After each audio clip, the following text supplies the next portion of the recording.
तुझे हुसैन शहादत खे पयो ज़मानो याद कंदो। तुझे हुसैन शहादत खे पयो ज़मानो याद कंदो।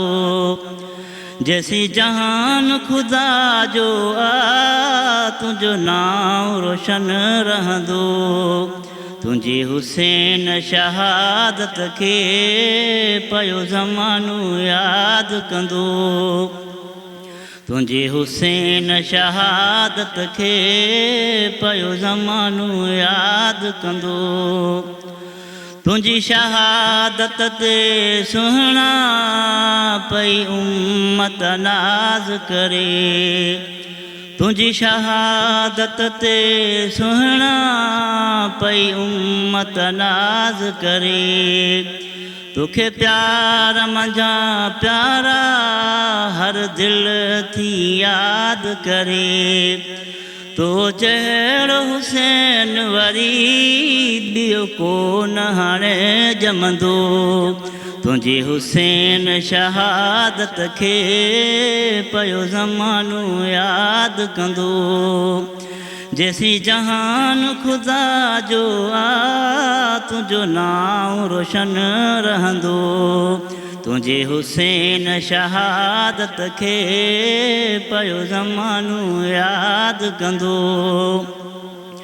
दिलेरीअ में मुंहिंजा मिठड़ा कोन आहे तुंहिंजो सानी। दिलेरीअ में मुंहिंजा मिठड़ा कोन आहे तुंहिंजो सानी। मशहूर आहे अॼु ताईं तुंहिंजी क़ुर्बानी। इस्लाम जे गुलशन में अहिड़ो गुल ॿियो न टिणंदो। तुझे हुसैन शहादत खे पयो ज़मानो याद कंदो। जैसी जहान खुदा जो तुझो नाम रोशन रहंदो। तुझे हुसैन शहादत खे पयो ज़मानो याद कंदो।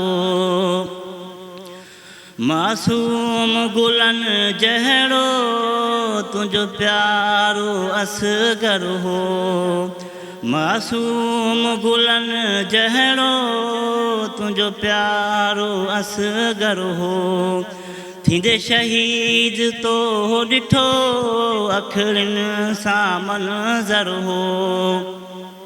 कयो जहिड़ो सब्र तो अहिड़ो कोन कंहिंखां थींदो। तुझे हुसैन शहादत खे पयो ज़मानो याद कंदो। तुझे हुसैन शहादत खे पयो ज़मानो याद कंदो। जैसी जहान खुदा जो तुझो नाम रोशन रहंदो। तुझे हुसैन शहादत खे पयो ज़मानो याद कंदो।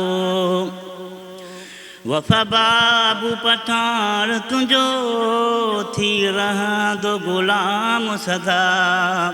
वफ़ा बाबू पठान तुंहिंजो थी रहंदो ग़ुलाम सदा। मुरसल जा शहज़ादा तोखां राज़ी आहे ख़ुदा। तुंहिंजे सदके मूंखे मुला माफ़ी ॾींदो। तुझे हुसैन शहादत खे पयो ज़मानो याद कंदो। तुझे हुसैन शहादत खे पयो ज़मानो याद कंदो। जैसी जहान खुदा जो तुझो नाम रोशन रहंदो।